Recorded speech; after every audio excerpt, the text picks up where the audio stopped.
Hey out there, legal warriors. In this video, I'm going to cover whether or not you should refuse a breath test if you're pulled over for DUI. There's some reasons why you might want to do it. There's some changing reasons why you might not want to do it. So if you're interested in this area of the law, stay tuned. This is the video for you. My name is Attorney Lance Fryrear. I'm a defense attorney in Linwood, Washington. My law firm has been saving people's lives that are charged with crimes for more than 20 years. And I'm putting out these videos to help educate the public. So if you find this useful, please like and please subscribe. More people get to see it. More people get the help they need. Now I'm just going to jump right into it. A question we often get when someone calls in for help with a legal matter, with a DUI, or just when I'm out with friends, we get, Lance, should I refuse a breath test if I get pulled over by a cop? They say cops, right? And so what do we mean first by a breath test? When you get stopped by a police officer, they're usually going to ask you if you've been drinking. They're going to ask you if we know why I pulled you over. They're going to ask you to do field sobriety tests, walk a line, stand on one leg. Then they're likely going to ask you to do a portable breath test. So that's one type of breath test. And then they very well may ask you to do a breath test at a police station or at a jail. So that portable breath test is a handheld device. Typically in Washington State, it's yellow, and there'll be a little stick on it. And that breath test is not admissible in court against you to prove anyone's case in chief. Think about a little handheld breath test as a way for the officer to confirm if what they think they're seeing is so. If they have a driver that's acting really under the influence or drunk and they blow a 0, that might tell them, one, there may be a medical problem, maybe it's a diabetic situation, or maybe it's a mental health problem, or maybe it's some other type of drug problem. And so the portable breath test is really a check for them to see if what they're seeing is real. Now, if you refuse a portable breath test, there is no consequence, legal consequence to you as a driver. And so, if we were giving the strictest, protect yourself legal advice, we don't answer officers' questions besides this is our name and this is our address. Have you been drinking? You don't have to answer that. Do you know why I pulled you over? You don't have to answer that. But you decide what's right for you about how confrontational you do or do not want to be with an officer. But when it comes to should you take a breath test, that portable breath test, there's no good reason to ever take that. There's no consequence to refusing it. If you know you're going to blow a 0 and they're wrong about things, then definitely take it. You know whether or not you've been drinking or not. There's a viral video out there where they arrest a college student. Maybe some of you have seen it out there, and they say they've been drinking and he blows a 0, right? And then they find a whole other reason to arrest him. And don't get me started on that case, but that wasn't Washington State. But let's say you get arrested and then they take you for an evidentiary breath test. And so that first one, we call a portable breath test. The second one is an evidentiary breath test. Now that's the breath test that counts for the per se or the DUI in itself law in Washington State. Remember, in Washington State, there's 2 ways you can be convicted of DUI. Have a breath or blood test that's over the limit. There's a certain limit for alcohol, 0.08, a certain limit for marijuana, 5 nanograms. And if they don't have a breath test or a blood draw, then they can also prove someone guilty of DUI if they can show someone's ability to drive a motor vehicle is affected in any appreciable degree. And that's why they do field tests and things like that, which are impossible to pass, okay? Don't tell me you passed a field test because you didn't, because the officer's not going to say you did, right? Their version of the truth is who they're going to believe. But we get to that breath test at the station, and the question is, should you take the breath test? Well, let's talk about what the consequences are and what reasons you might want to take it and what reasons you might not want to take it, because you're going to have to make that decision. I can't make it for you.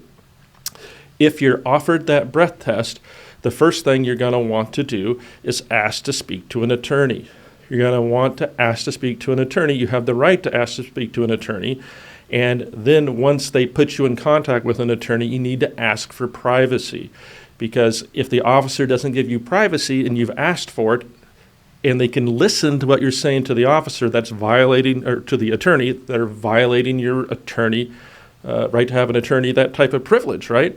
if they can listen to what you're saying, you're not going to speak frankly to your attorney and get candid legal advice. But you have to ask for privacy or it doesn't count. And why I want you to do this is you need to talk to that on-call attorney about what your situation is.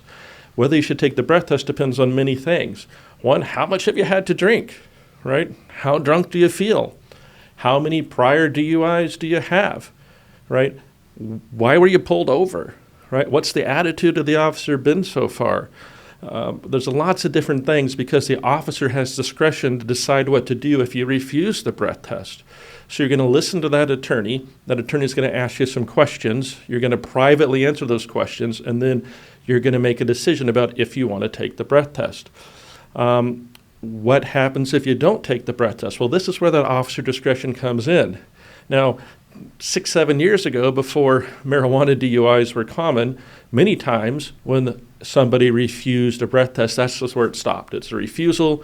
The officer takes no more steps. And so sometimes that was a pretty good idea, right? If you're pretty drunk and you know it's going to be a bad test, why give them that evidence?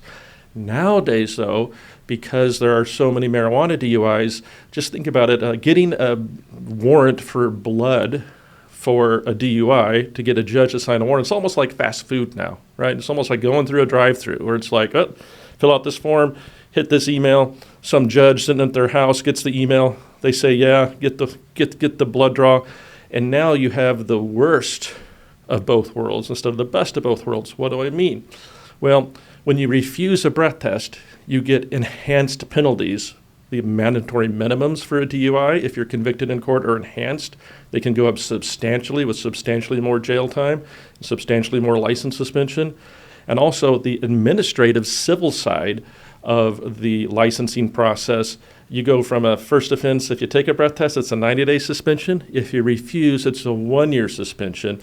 And also there's a lot less ways we can fight a DOL suspension, Department of Licensing, when you refuse.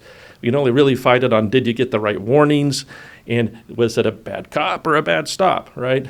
Was it a bad reason to pull you over, or bad cop didn't read you the right warnings? So why I say you get the worst of both worlds, if now they also get a blood draw from you because it's so easy to get a warrant, you didn't protect any evidence at all, right? They're going to get a number that's even potentially more accurate and less ways to fight than the breath test device. We don't have to worry about a mouth check in a blood draw, right? We don't have to worry about an observation period and a blood draw. We can fight it in other ways. There's been lots of problems with the state toxicology lab over the years, but it's going to be a while. Also, when you refuse and they do a blood draw, it's going to delay your case. It's going to take a year to get the blood results back. In this case, it's going to hang over your head. And so now they're still getting the evidence, and you're also getting enhanced penalties, even though they still got the evidence. So, however, sometimes if you do refuse, you're paying attention, the cop looks like they want to go, it's a small jurisdiction, you're in a little podunk town somewhere, they may not, right? They may not ask for the blood draw, and therefore you could improve your position.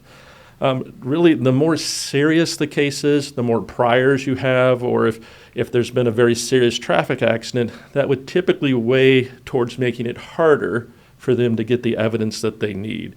And therefore, you're going to make your own decision. But if I was on the phone talking to someone like I have been before at 2 a.m, asking questions, if it's a 3-car accident and someone's going to the hospital, we need to refuse for sure at that point, right?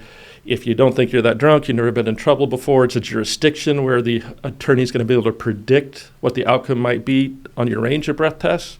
You tell them how much you had to drink, how much you weigh, how tall you are. A really experienced attorney is going to get a good guess, if you're accurate, what your number may be, and may be able to predict what a good decision is for you. So I don't agree with we just always refuse, because nowadays it's so easy to get that darn warrant, and it can be a lot more inconvenient. But sometimes it is a good idea. So let's recap.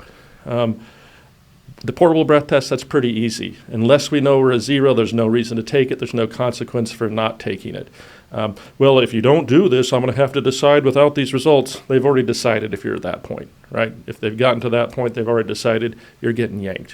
When you get to the station, use that professional that you have the access to. Talk to that attorney. It's okay if it's a public defender. They take these calls for a living. And then you're going to make that decision, what's right for you. More often than not, If I were to say, Lance, roll the dice, should you take it or not? Nowadays, more often than not, I do say take it unless there's a reason not to. So I hope that helps. Hope you find that useful. If so, please like and please subscribe. More people will get some hopefully good information because there's so much bad information out there. More importantly, if you have a criminal matter in Washington State, feel free to reach out to my firm. If we get on board, we'll listen to what happened, we'll identify a way forward, and we will be there for you. Thank you.